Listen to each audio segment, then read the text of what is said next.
आप सभी को मेरा प्रणाम।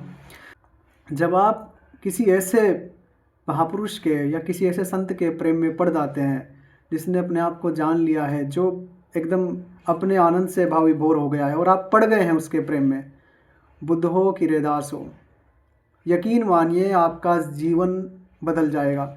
ऐसा हो ही नहीं सकता कि आप उन व्यक्तियों के, उन ऊंचे लोगों के प्रेम में पड़े और आपका जीवन रूपांतरित ना हो जाए। बुझा दिया अगर जले दिए के पास अगर जाएगा तो वो भी प्रकाशित हो जाएगा, वो भी जल जाएगा, उसमें भी ज्योति आ जाएगी।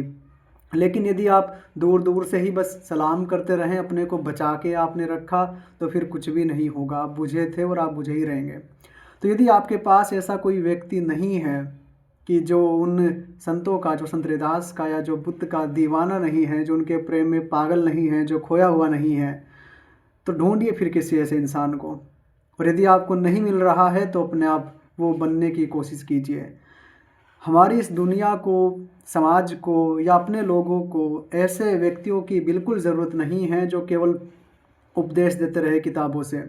इन्हें ऐसे लोगों की ज़रूरत है जिनकी ज़िंदगी में भी वास्तव में वो बातें दिखाई पड़ती हो, जिनकी बातें उनके किरदार से मैच करती हो, मिलान होता हो सीधा सीधा। और आप ये पाएंगे कि उनकी आंखों में आप देखोगे, उनके पास आप बैठोगे, उनके मौन को भी आप अनुभव करोगे, आपकी ज़िंदगी बदल जाएगी, रूपांतरित हो ही जाओगे आप। जुड़िए तो किसी दीवाने से, कब तक भीड़ का हिस्सा बने रहोगे। थोड़ी तो मौलिकता, थोड़ी तो नवीनता, थोड़ी तो नूतनता जीवन में लाओगे कि नहीं लाओगे, या बस इसी एक रटे रटाए ढर्रे को पकड़ करके चलते रहोगे। आपको क्या लगता है कि अध्यात्म बड़ा रूखा सूखा है?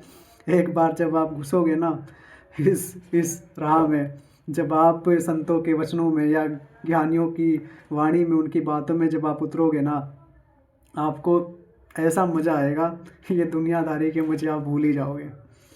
तो अगर आपको ऐसा कोई व्यक्ति नहीं मिला है तो चलिए हमारे साथ इस यात्रा में शामिल होइए। मुझे बहुत प्रेम है भगवान बुद्ध से, संत रैदास से। आप सभी को धन्यवाद।